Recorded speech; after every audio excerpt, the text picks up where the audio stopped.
Hey, everybody, it's Scott Steen with winnersandwhiners.com coming to you with the Tuesday edition of Today in Sports Betting. It is the World Series, Scott, Game 6.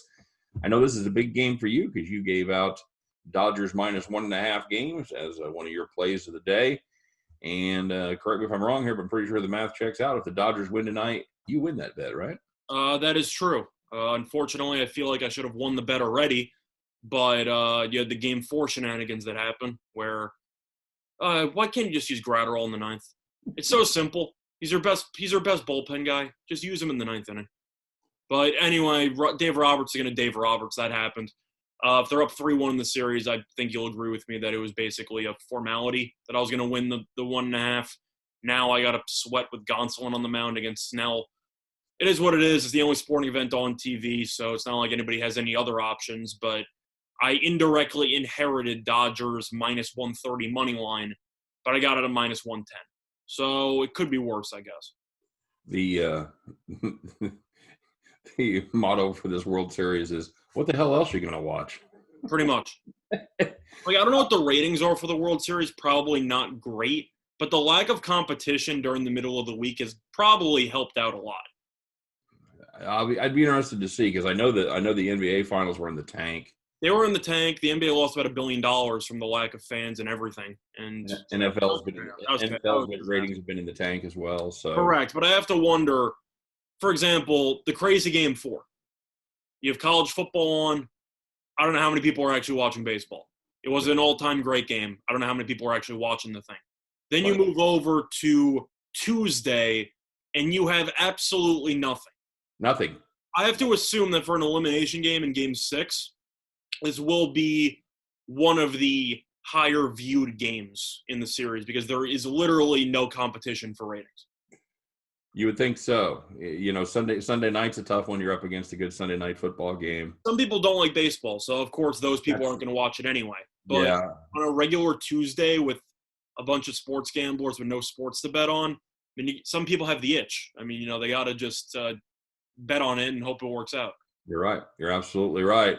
And Scott, before we get rolling one more time, we wanted to preview what we're going to do tomorrow. Scott, what are we going to do tomorrow? We may be doing World Series Game 7, that's for sure. What else? Well, I'm hoping we don't have a World Series Game 7 show because that means I win. So I'm hoping that does not happen.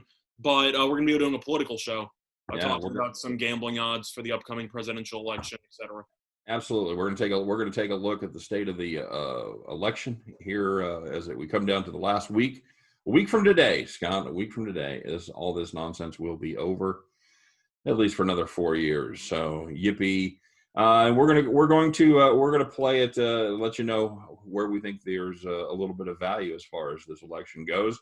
It's not going to be a political show from the standpoint of what do we think, who do we want to win, all that. This is going to be a strict political show on who we think has good value as far as betting goes. So, and honestly, Scott, that's the way I look at politics most of the time anyway, because I know no matter what party they are, they're probably not working for me. So the only chance that I have for these guys to make me some money is on the betting market. So we're going to talk about that tomorrow. Hopefully you guys will join us. Well, it should be a little bit of fun. As far as today goes, Scott, you get to see your old buddy out there making another start. It's Tony Gonsolin. He went 1 1/3 last time, gave up a run, a hit, a walk, and gave way, and the bullpen did not do a great job, giving up 5 runs on 9 hits over the last 7 2/3 innings. You see that as a repeat tonight, or you think they might try to stretch out Gonsolin a little bit more if he's not doing terribly? The truth is, I know we talked about this before we actually went on air, and we kind of disagreed a little bit about this one. I do think Gonsolin's going to get stretched out a bit. I do not. I think the Dodgers are going to look at this game and say, no matter what, Buehler's pitching 7 innings in Game 7. That's a given. Buehler's our workhorse. We're going to ride him. Probably him and Urias going in Game 7 in some type of combo situation. So for me, I expect a decent amount of bullpen for the Dodgers. Probably, if Gonsolin counts as a starter, then maybe 7+ innings of bullpen guy. I don't really see much Gonsolin in this matchup, especially if he continues to pitch as poorly as he has throughout the postseason. So I think he'll go 2 innings tops. I think they'll unload the bullpen and basically tell Buehler, you know what you did previously in the series? Yeah, we're going to need you to do that again real quick and just see what happens there. So for me, I expect more of a bullpen showing for the Dodgers in this one. Yeah, I don't think Gonsolin's going to go 5 or 6 innings or anything ridiculous like that, but I think he is going to get a few more innings than he did last time if he doesn't suck. And he, you know what? Excuse me, he didn't really suck last time, Scott. Like I said, he gave up a home run to Lau in the first inning, and then He had a very short leash, but he didn't look. oh yeah, very short leash because he gave up a walk and a sac fly in the second, 1 out man on third, and that's pretty much when they brought in the relief staff. The relief staff, like I said, didn't do a great job. Gonsolin, he has been dreadful in the postseason. He had that like a 14-15 day layoff between appearances. And since he's been back in the World Series, not been good. Giving up 8 runs, 7 2/3, 7 walks, 3 dingers. I don't think Urias is going to be available tonight, Scott. I know that's. I think he might. I think once again it depends on how close this game is, because I said before, if the Dodgers are down 2 runs in the 5th inning or so, why would you use all your good bullpen arms when you don't need to? Yeah, I don't know. I don't know what he's got left in the tank. He went 4 1/3 on Saturday. He started, and that's 2 days off. So I don't know how valuable he's going to be. I don't know how good he's going to be if you brought him back tonight. And if you brought him back tonight, can you use him tomorrow? I mean, what's his leash for tonight? If you want to use him tomorrow, how long do you let him go? I have no idea, but I do know that if I had to guess on which pitchers you'll see, probably going to see Dustin May for a bit, whether or not you want to see him or not. Probably Victor Gonzalez, maybe a bit of Jake McGee. You're going to be piecing a decent amount of these guys. Floro maybe, but he's been pretty inconsistent in this series. But once again, you're going to kind of be piecemealing it, and I don't think anybody who I mentioned instills much confidence, because Dustin May has not looked good in this series at all. Yeah, and this is a Tampa Bay staff that hasn't completed 5 innings yet. They've really struggled. Cash tried to in Game 1 with Glass now by keeping him in for 115 pitches. Right, and then he's kind of overreacted. He's kind of oversteered back the other direction. I don't want to blame anybody in particular for Tampa potentially losing the series. If you had to, Glass now, he's been awful. Yeah. Yeah, he has. Number 1. He's been terrible in the series. And I don't want to place it all on one guy's shoulders, because you have a lot of people you could, it's a team sport, of course. But the Rays have to be pissed with how Glasnow pitched in the World Series at this point, because he has dug them into a decent-sized hole, especially since he was against Kershaw twice. Yeah. And Kershaw was really good. His second start, I'd say he struggled a bit more, but he definitely exercised some demons, and Glasnow went off the rails. Is that a fair statement? I think it is. I do think it is, and you have to have somebody be able to step up against Kershaw, because, like you said, he hasn't been terrible, but he hasn't been regular season Kershaw either. There have been opportunities there, but Glasnow just hasn't really kept him in either. Well, Game 1, Kershaw was regular season Kershaw. He was nuts. Yeah, he was very good. You're right. He was very good in Game 1. Besides the home run to Kiermaier, he was basically perfect. But that's a situation where you've got to steal one of those games with Glasnow on the mound, I think, for them to have a realistic shot. I mean, could the Rays win 2 in a row? Sure. It's possible, but the issue I have with Tampa is people keep talking about this pitching staff and how good it's been all year long. And my main takeaway in this World Series, who's been reliable for Tampa Bay? If you want to go through all the starters you have Glasnow, who's been underwhelming. Yeah. The worst starting pitcher in the entire series right now. You have Snell, who's really good for about 3 innings, and then he kind of fell off a little bit late, but they still won handily. You have Morton, who got shelled in his only start against the Dodgers. You go to the bullpen. Anderson's been terrible. Castillo's been pretty good. Castillo, I think, is probably the best bullpen guy right now. Right. Fairbanks has been hit or miss. But you have a lot of arms that you're mentioning. Curtis has been bad. You have a lot of arms you can mention and go, Tampa had a very great pitching staff, and I don't know who has actually shown up for this World Series. Yeah, the starters have been underwhelming, and it's caused the bullpen a little bit of extra strain on this bullpen. They've had to cover 17 in the third innings. And Anderson's been their shutdown guy, and he's been underwhelming. Yeah, yeah, that's they're this the off day helped, but there's some guys gassed out there because they used them a ton in the championship series as well. Yep. So there's a lot of guys in that pen that aren't used to being used like this, and I think that strain's going to show. I'm just asking, out of all of Tampa Bay's bullpen arms, how about the bullpen right now? Because we already know he's going to be starting. Even Yarbrough hasn't been great, even in long relief. So I was questioning what the Dodgers are going to do if this game is, close or whatever with the starters. What's Tampa going to do if this game is within 1 run and Snell can only give you 4? You're gonna run the guys out there that should be good for you and hope they are. That's what I'm saying. So if we're going to be they don't have anybody else. That's the point that I'm trying to make. The point I'm trying to make is that if we're going to be talking about the Dodgers and how Gonsolin can't give you that much length, it's not like Snell's been giving much length either. So both teams, even though the Rays on paper have the better bullpen, I think the bullpens have been pretty even so far in this postseason. So for that reason, I think this game's pretty even. Yeah, I do too. And our philosophy around here, Scott, if it's an even game and you're getting plus money on somebody, that's the team you bet on. And this has been a pretty tight World Series, been a pretty fun World Series. I don't see any reason not to take the Rays at plus 123. They opened a little higher than that, about plus 125, 126. It's come down a little bit of Rays money coming in, not a ton. I'm going to take the Rays at better than 6-5.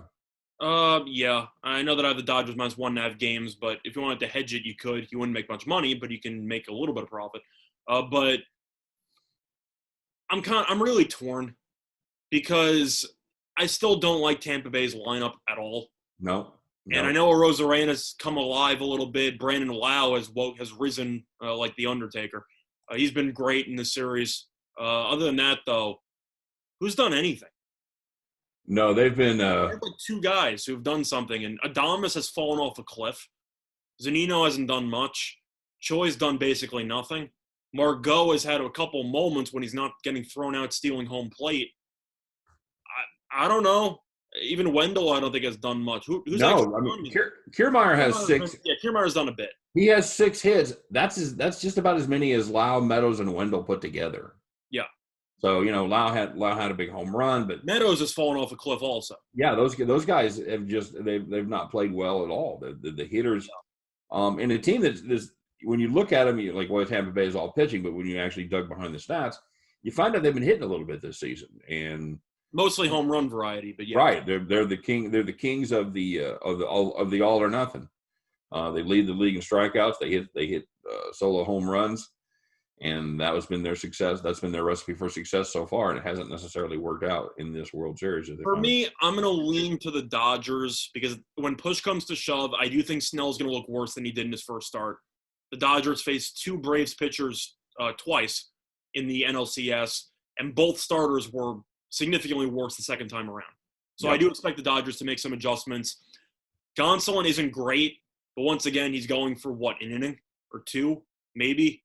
So I don't know how much stock you have in actually thinking, Tampa has a significant starting pitching advantage when the Dodgers have a quick leash on Gonsolin, most likely. I think Roberts would like to get 3 out of Gonsolin. I think he would like to. Hell, I think he'd like to get 9 out of Gonsolin. But I think he's going to give you 1.5, 1 1/3, 1 2/3, kind of like what happened in his first start. He'll go through 1, maybe pitch to the first batter or 2 in the second. If there's trouble, they'll pull him. If not, they'll keep him. That's how I view it. All right, we'll see what happens. I'm just not sure. At the end of the day, I look at the Dodgers lineup, and it's the reason why I took the Dodgers in the series. I have more faith in the Dodgers manufacturing runs than Tampa Bay. It's just the way it is. I agree with that, and I think Roberts keeps his powder dry for Game 7 here. I don't think he shoots his wad with pitchers trying to steal Game 6. They know they've got a struggling pitcher on the mound, and Charlie Morton going in Game 7. I can't view it that way. But maybe it's just the fact of just looking at the Dodgers' postseason failures in the past, whatever. If you're the Dodgers and you've lost so many deciding games over the last couple of years, how do you just voluntarily decide, you know what, we got Game 7 in our back pocket? I mean, that's a disaster if they blow this. Like, this is a ridiculous choke job if they end up losing this. Now, I know that you can say Tampa had the best record in the AL. I get it. just based on the payroll and the recent history, you got to assume the Dodgers want to put this to bed as quickly as possible. In my opinion. We'll see. We'll see what happens. Now I got a more important question for you. A more important question than that? I do. Okay, what? Do you think we see Jansen at any point in the rest of the series? Yeah, I do. I have to bring it up. I have to ask. You wouldn't think so, but yeah. He did not close Game 5. I know. And they actually listened to me. They used Trinan in Game 5 as a closer, which I mentioned at the beginning of the series. It looked terrible early in the series when I brought it up. I think it might have been Atlanta because he got shelled in one of those early games right after I said Trinan should be closing. Right. And Trinan closed Game 5, and he looked good. So now they're up 3-2. I still think Gratterall should be closing.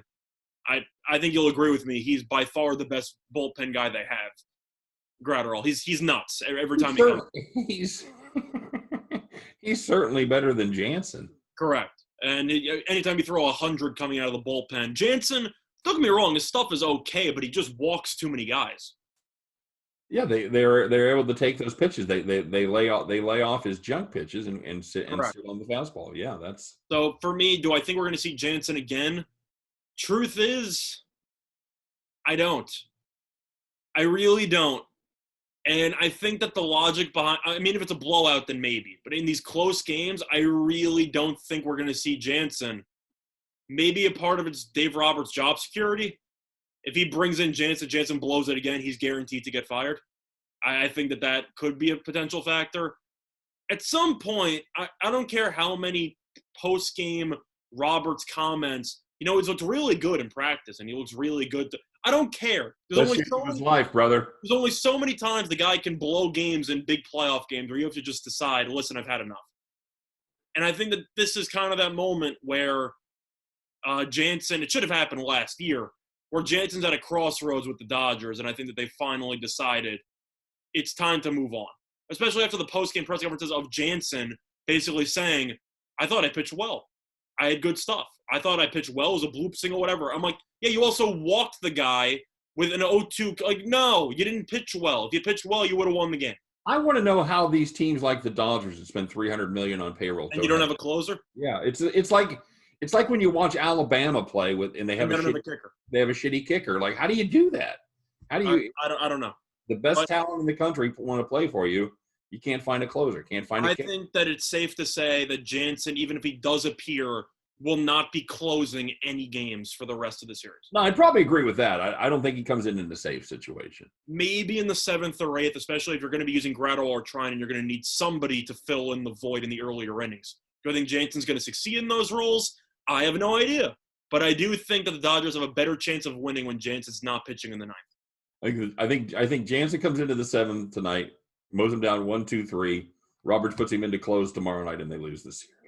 That would be poetic. Truth is, whether or not the Dodgers win the World Series, I think Roberts should get fired anyway. I think the Dodgers are potentially winning the World Series in spite of Dave Roberts. I don't think Dave Roberts has done anything that has made me believe, they're going to win the series because of him. No, it's because your payroll is $200 million more than the opposition. Well, no one is going to win the World Series and get fired. Let's be clear. Unless the owner is Jerry Jones.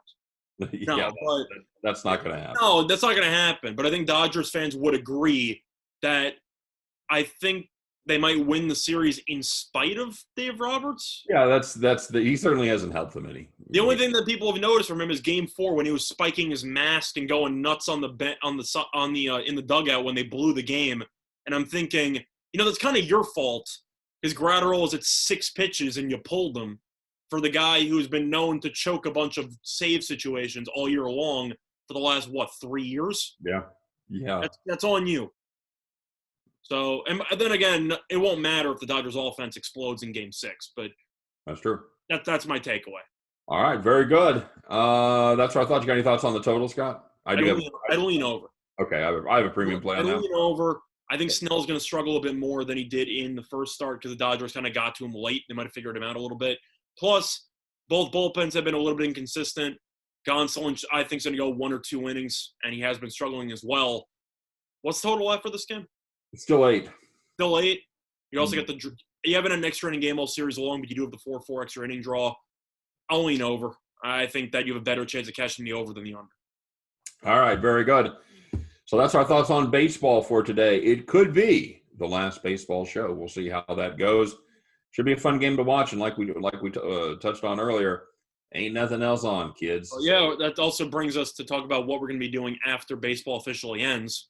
I know we got college football on the weekends. The MAC is coming back in the middle of the week, thank God.